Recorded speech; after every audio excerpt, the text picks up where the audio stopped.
નમસ્કાર વિદ્યાર્થી મિત્રો, ગયા લેક્ચરમાં આપણે ક્ષારણ ક્રિયા અંગેના સિદ્ધાંતોનો અભ્યાસ કર્યો હતો,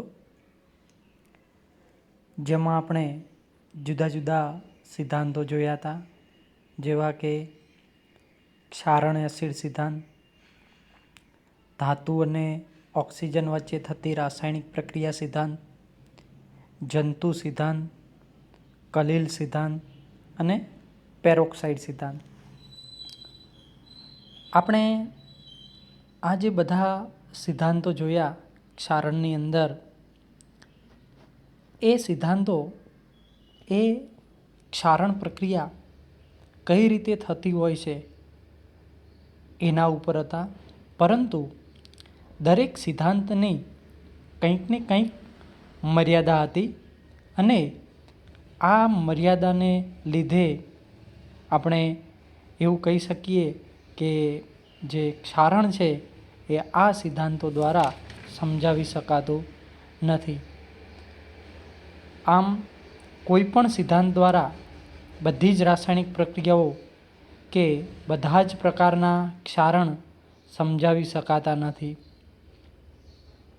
આપણે નવા આધુનિક મત પ્રમાણે કહ્યું હતું કે વિદ્યુત રાસાયણિક સિદ્ધાંત છે એ ક્ષારણ પ્રક્રિયાઓ બધી જ સમજાવી શકે છે. તો આપણે જોઈએ આ લેક્ચરની અંદર ક્ષારણના પ્રકારો. તો રાસાયણિક કે વિદ્યુત રાસાયણિક રીતે થતા ધાતુનાશને આપણે ક્ષારણ કહીએ છીએ.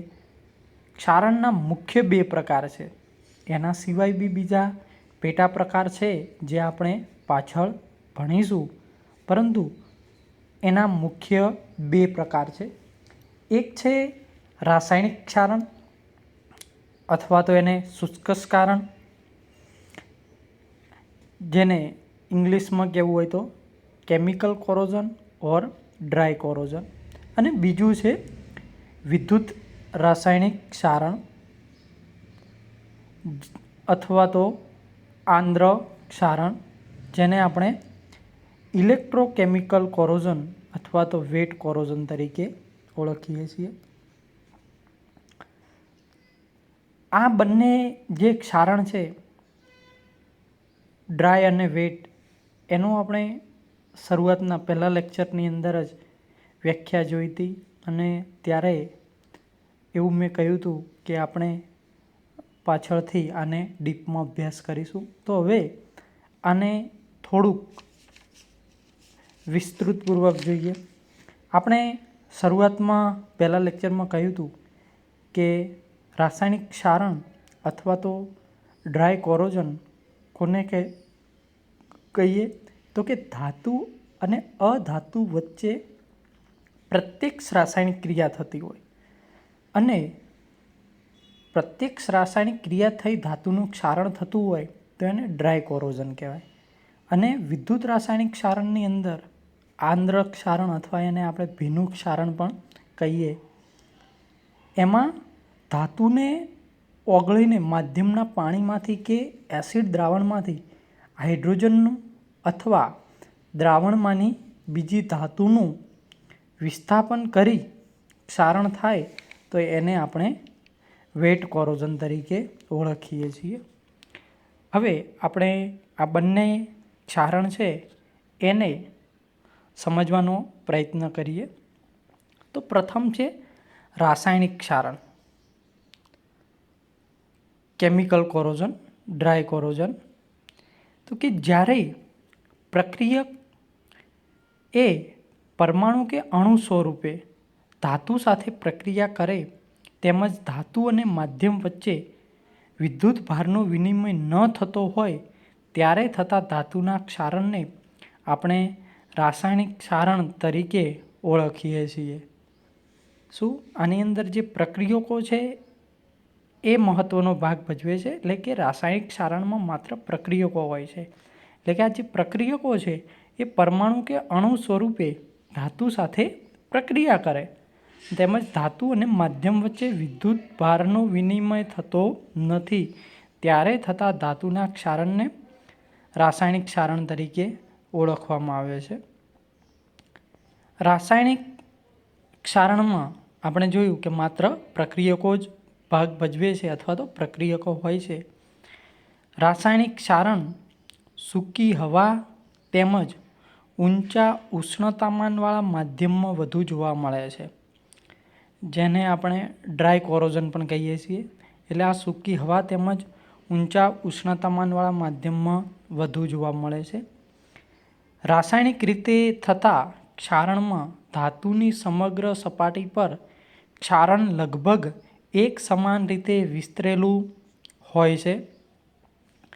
રાસાયણિક ક્ષારણ સૂકી હવા તેમજ ઊંચા ઉષ્ણતામાનવાળા વધુ જોવા મળે છે. રાસાયણિક રીતે થતા ક્ષારણમાં ધાતુની સમગ્ર સપાટી પર ક્ષારણ લગભગ એક સમાન રીતે વિસ્તરેલું હોય છે. રાસાયણિક રીતે ક્ષારણ થાય ત્યારે ધાતુની સપાટી લીસી અને એક સમાન રીતે કોતરાયેલી હોય છે. પિંકલિક એસિડમાં આવા પ્રકારનું ક્ષારણ જોવા મળતું હોય છે. એટલે આ ક્ષારણ કયા માધ્યમમાં વધુ જોવા મળે છે? એક તો સૂકી હવા તેમજ ઊંચા ઉષ્ણતામાનવાળા માધ્યમમાં. બીજું કે રાસાયણિક રીતે થતા ક્ષારણમાં ધાતુની સમગ્ર સપાટી પર ક્ષારણ લગભગ એક સમાન રીતે વહેંચાયેલું હોય. મીન્સ કે એવું નથી હોતું કે અમુક જગ્યાએ ક્ષારણ થયું સપાટી ઉપર, અમુક જગ્યાએ ફરી પાછું નથી થતું, અમુક જગ્યાએ ફરી પાછું થાય છે. લગભગ એક સમાન રીતે વિસ્તરેલું હોય છે. અને આ ક્ષારણ થાય ત્યારે ધાતુની સપાટી લીસી અને એક સમાન રીતે કોતરાયેલી હોય છે. રાસાયણિક રીતે થતું લોખંડનું ક્ષારણ આપણે સમજીએ તો કે લોખંડ જેવી ધાતુનું વાતાવરણમાંના ભેજ સાથે પ્રક્રિયા થઈ અને FeOH બને છે. શું થશે? Fe જે લોખંડ છે એ વાતાવરણમાંના ભેજ સાથે પ્રક્રિયા કરી અને FeOH બનાવે છે અને H2 છૂટો પડે છે. આ જે બને છે ફેરસ હાઇડ્રોક્સાઇડ બન્યો. હવે આ જે બનેલ ફેરસ હાઇડ્રોક્સાઇડ છે એ દ્રાવ્ય હોવાથી એ કઈ સ્થિતિમાં આવી જાય છે? દ્રાવ્ય સ્થિતિમાં. તો દ્રાવ્ય થવાથી એ હવામાંના ઓક્સિજન સાથે પ્રક્રિયા કરી એટલે કે ઓક્સિડેશન થઈ અને શું બનાવે છે? ફેરિક ઓક્સાઇડ બને છે. અહીંયા આગળ તમે જોશો આ જે છે એ ફેરસ છે. મેં અગાઉ પણ કહ્યું હતું કે અહીંયા આગળ Fe જે છે એની ઓક્સિડેશન અવસ્થા કેટલી છે? +2. આ જે છે એ ફેરિક છે જેની ઓક્સિડેશન અવસ્થા કેટલી થશે? Fe+3. તો અહીંયા આગળ તમે જોશો કે O2 સાથે પ્રક્રિયા થઈ અને ઓક્સિડેશન થયું એટલે Fe+2માંથી Fe+3માં રૂપાંતર પામ્યું. અને ત્યારબાદ આ જે FeOH એ અહીંયા આગળ લાલ બદામી રંગનો હોય છે ઉત્પન્ન થયેલ. અને આ પ્રક્રિયાથી ઉત્પન્ન થયેલ OH એ ફરીથી Fe સાથે પ્રક્રિયા કરી અને FeOH બનાવે છે. આમ આ પ્રક્રિયા સતત ચાલુ જ રહે છે. હવે જો ઉપરની પ્રક્રિયા ઓક્સિજન પૂરતા પ્રમાણમાં ધાતુને મળતો હોય તો ક્ષારણ નિપજ જે FeOH છે એ બને છે, જેને વધુ O2ની હાજરીમાં ઓક્સિડેશન થઈ અને Fe2O3 બને છે. અહીં આગળ તમે જોશો કે કે FeOH થ્રાઇસ છે તો એ શામાં રૂપાંતર પામે છે? Fe2O3માં. જ્યારે વધુ ઓક્સિજનની હાજરી હોય ત્યારે આ બને છે. આ ફેરિક ઓક્સાઇડનું લોખંડની ધાતુ ઉપર એક સમાન રીતે પડ ચઢે છે અને આથી ધાતુને ઓક્સિજન મળતો નથી, એટલે કે ધાતુ સાથેનો સંસર્ગ તૂટે છે. આથી ક્ષારણ અટકે છે. એટલે કે જ્યારે આ પ્રકારનું થાય છે ત્યારે એક પ્રકારનું પડ બને છે અને એ પડ બનવાથી જે ધાતુ છે એને ઓક્સિજન મળતો ન હોવાથી એનો ધાતુ સાથેનો સંસર્ગ તૂટી જાય છે અને અહીં આગળ ક્ષારણ પ્રક્રિયા અટકી જાય છે. જ્યારે ધાતુને પાણીમાં પૂરતી ઝડપે ફેરવવામાં આવે છે અને ઓક્સિજનનું પ્રમાણ વધુ હોય તો બનતી ક્ષારણ નીપજ દૂર થતાં ફરીથી રાસાયણિક ક્ષારણ થવાનું ચાલુ થાય છે અને ક્ષારણ વેગ પણ વધે છે. એટલે જો આને ધાતુને ફરી પાછું આપણે પાણીની અંદર થોડું સ્પીડથી ફેરવવામાં આવે અને ઓક્સિજનનું પ્રમાણ એની અંદર જો વધુ હોય તો બનતી ક્ષારણ નીપજ છે એ દૂર થતાં ફરીથી આપણને રાસાયણિક ક્ષારણ પ્રક્રિયા શરૂ થઈ જાય છે. જ્યારે ઓક્સિજનનું પ્રમાણ ઓછું હોય ત્યારે ઉત્પન્ન થતું FeOH ટ્વાઇસ એ સંપૂર્ણપણે FeOH થ્રાઇસમાં રૂપાંતર પામતું નથી. આપણે અહીં આગળ જોઈતી પ્રક્રિયા કે આ પ્રક્રિયા તમે જોશો તો અહીંયા આગળ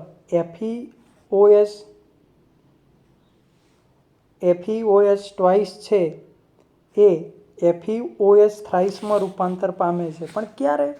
કે જ્યારે O2ની હાજરી હોય ત્યારે. તો અહીં આગળ જ્યારે ઓક્સિજનનું પ્રમાણ ઓછું હોય ત્યારે ઉત્પન્ન થતું FeOH ટ્વાઇસ છે એ સંપૂર્ણપણે FeOH થ્રાઇસમાં રૂપાંતર પામતું નથી. આમ થવાથી ફેરસ હાઇડ્રોક્સાઇડ એટલે કે FeOH ટ્વાઇસ અને ફેરિક હાઇડ્રોક્સાઇડ સંયોજિત થવાથી મેગ્નેટાઇટ બને છે. કારણ કે અમુક પ્રક્રિયા વગરનો FeOH ટ્વાઇસ બાકી હશે, કારણ કે એનું સંપૂર્ણપણે FeOH થ્રાઇસમાં રૂપાંતર થયેલ નથી. એટલે જે પ્રક્રિયા થયા વગરનો FeOH ટ્વાઇસ છે અને પ્રક્રિયા દ્વારા અમુક જે બનેલો FeOH થ્રાઇસ છે તો એ બંને સંયોજિત થઈ અને મેગ્નેટાઇટ બનાવે છે. ઓકે, તો અહીં આગળ Fe3O4 આવશે મેગ્નેટાઇટ.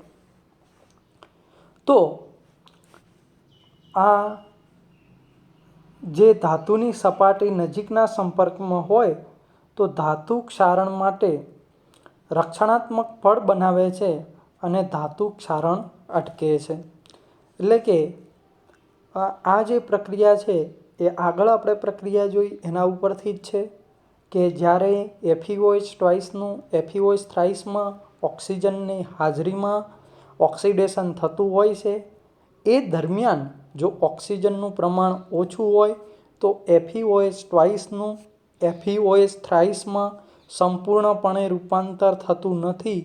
આથી અમુક જે પ્રક્રિયા થયા વગરનો FeOH ટ્વાઇસ છે એ અમુક જે પ્રક્રિયા દ્વારા મળેલ FeOH થ્રાઇસ છે એની સાથે સંયોજાઈ અને મેગ્નેટાઇટ બનાવે છે. Fe3O4 બનાવે છે. જે ધાતુની સપાટીના નજીકના સંપર્કમાં હોય તો ધાતુ ક્ષારણ માટે રક્ષણાત્મક પડ બનાવે છે. તો આ જે છે FeOH ટ્વાઇસ એ FeOH થ્રાઇસ સાથે જોડાઈ અને અહીં આગળ 3 આવશે Fe3O4 કાળો મેગ્નેટાઇટ, એટલે બ્લેક કલર જેવું મળે છે એટલે એને આપણે કાળો મેગ્નેટાઇટ તરીકે ઓળખીએ છીએ. આમ રાસાયણિક રીતે ક્ષારણ થવું એ ખૂબ જ ધીમી પ્રક્રિયા છે અને સમગ્ર સપાટી ઉપર થતી હોવાથી તે અટકી પણ જાય છે. હવે આપણે જોઈશું વિદ્યુત રાસાયણિક ક્ષારણ, જેમાં એનોડ અને કેથોડ ભાગ ભજવે છે. તો અહીંયા આગળ જ્યારે વિદ્યુત રાસાયણિક રીતે થતું ક્ષારણ છે, એ ક્ષારણમાં એનોડ અને કેથોડ દૂર થતા હોવાથી એનોડ ઉપર રક્ષણાત્મક પડ ન બનતા ક્ષારણ ક્રિયા ચાલુ જ રહે છે. આ તમે વિદ્યુત રાસાયણિક કોષ જોયો હશે તો, અથવા એની પ્રક્રિયાઓ પણ જોઈ હશે કે એમાં એનોડ અને કેથોડ ભાગ ભજવતા હોય છે. તો આ જે ક્ષારણ થતું હોય છે, એ ક્ષારણની અંદર એનોડ ઉપર કોઈ પણ પ્રકારનું રક્ષણાત્મક પડ નહીં બનતા એ ક્ષારણ ક્રિયા ચાલુ રહે છે. તો જોઈએ આપણે વિદ્યુત રાસાયણિક ક્ષારણ. તો જ્યારે ધાતુનું ઓક્સિડેશન થઈ, એટલે કે ઓગળીને, હમણાં જોયું હતું કે FeOH નું FeOH રૂપાંતર થાય, તો Fe જે છે એ પાણી સાથે પ્રક્રિયા કરી અને FeOH રૂપાંતર પામે, એટલે એ ઓગળેલ અવસ્થામાં મળે છે. થઈ દ્રાવણમાં રહેલી કે અન્ય ધાતુના હાઇડ્રોજનનું વિસ્થાપન કરી ધાતુનું ક્ષારણ થાય, તો તે ઘટનાને વિદ્યુત રાસાયણિક ક્ષારણ કહે છે. ધાતુનું ઓક્સિડેશન થઈ એટલે Feનું FeOH રૂપાંતર થાય છે. તો Fe જે છે ધાતુ છે અને FeOH એ પીગળિત અવસ્થામાં આપણને દ્રાવ્ય સ્થિતિમાં મળે છે. એ દ્રાવણમાં રહેલી કે અન્ય ધાતુના હાઇડ્રોજનનું વિસ્થાપન કરી ધાતુનું ક્ષારણ થાય, તો તે ઘટનાને વિદ્યુત રાસાયણિક ક્ષારણ કહે છે. લગભગ બધી જ ક્ષારણ ક્રિયાઓ વિદ્યુત રાસાયણિક પ્રક્રિયાઓ જ છે. છતાં બધી જ ક્ષારણ પ્રક્રિયાઓને વિદ્યુત રાસાયણિક પ્રક્રિયાથી થાય છે એવું માનવામાં આવતું નથી. જે બધી જ ક્ષારણ ક્રિયાઓ છે એ એક પ્રકારની વિદ્યુત રાસાયણિક પ્રક્રિયાઓ જ છે, પરંતુ એવું ન કહી શકાય કે બધી ક્ષારણ ક્રિયાઓ એ વિદ્યુત રાસાયણિક પ્રક્રિયાથી થતી હોય. એટલે કે જો ધાતુના ઉત્પન્ન થતા વિદ્યુત કોષોના ધ્રુવો એનોડ અને કેથોડ વચ્ચે વધુ અંતર હોય અને ઇલેક્ટ્રોન વહેવાનો કે વિદ્યુત પ્રવાહ પસાર થવાનો માર્ગ બે પરમાણુઓ વચ્ચેના અંતર કરતાં વધુ હોય, તો તે ધાતુનું ક્ષારણ એ વિદ્યુત રાસાયણિક પ્રક્રિયાથી થાય છે. શું કે જો ધાતુના ઉત્પન્ન થતા વિદ્યુત કોષોના ધ્રુવો એનોડ અને કેથોડ વચ્ચે વધુ અંતર હોય, આપણે વિદ્યુત કોષની અંદર એનોડ અને કેથોડ બે ધ્રુવો હોય છે, અને એમની વચ્ચે જો વધારે અંતર હોય અને ઇલેક્ટ્રોન વહેવાનો કે વિદ્યુત પ્રવાહ પસાર થવાનો માર્ગ બે પરમાણુ વચ્ચેના અંતર કરતાં વધુ હોય, તો તે ધાતુનું ક્ષારણ કહેવાય. અને આ જે ક્ષારણ છે એ વિદ્યુત રાસાયણિક પ્રક્રિયાથી થાય છે. વિદ્યુત રાસાયણિક પ્રક્રિયા થવા માટે ધાતુમાં વિદ્યુત કોષ અને વિદ્યુત ધ્રુવોનું નિર્માણ થાય છે અને વિદ્યુત ધ્રુવો વચ્ચે વિદ્યુત પ્રવાહનું વહન થાય છે. આ જે મિકેનિઝમ છે એ આપણે જે ઇલેક્ટ્રોકેમિસ્ટ્રી છે એની અંદર ક્યાંક ને ક્યાંક ભણેલા છીએ, અને પાછળ બી આના અમુક એક્ઝામ્પલ દ્વારા આપણે ડિટેલમાં અભ્યાસ કરીશું. વિદ્યુત રાસાયણિક રીતે થતા ક્ષારણમાં ક્ષારણ પામતી ધાતુ અને દ્રાવણમાં વિદ્યુત પ્રવાહ વહે છે. ધાતુમાં ઇલેક્ટ્રોન અને દ્રાવણમાં આયનો દ્વારા વિદ્યુત પ્રવાહનું વહન થાય છે. જ્યારે ધાતુ એ પ્રવાહીની ઇન્ટરફેસ પર દ્રાવ્ય થતો ધાતુના આયન કે ધાતુ પર જમા થતા આયનો દ્વારા વિદ્યુત પ્રવાહનું વહન થાય છે. એટલે આ જે વિદ્યુત રાસાયણિક પ્રક્રિયા છે એમાં ક્ષારણમાં જ્યારે ક્ષારણ પામતી ધાતુ છે એ દ્રાવણમાં વિદ્યુત પ્રવાહ વહે છે. ધાતુમાં જે ઇલેક્ટ્રોન છે અને દ્રાવણમાં આયનો દ્વારા વિદ્યુત પ્રવાહનું શું થતું હોય છે? વહન થાય છે. જ્યારે ધાતુ એ પ્રવાહીની ઇન્ટરફેસ પર દ્રાવ્ય થતો ધાતુના આયન કે ધાતુ પર જમા થતા આયનો દ્વારા વિદ્યુત પ્રવાહનું વહન થાય છે. તો આ પ્રકારે વિદ્યુત રાસાયણિક ક્ષારણ આપણને જોવા મળતું હોય છે. હવે અમુક આપણે એના ઉદાહરણો લઈ અને સમજીશું કે વિદ્યુત રાસાયણિક પ્રક્રિયાથી લોખંડનું કઈ રીતે ક્ષારણ થાય છે. તો નેક્સ્ટ લેક્ચરમાં આપણે જુદા જુદા ઉદાહરણો લઈ અને લોખંડનું થતું ક્ષારણ સમજીશું.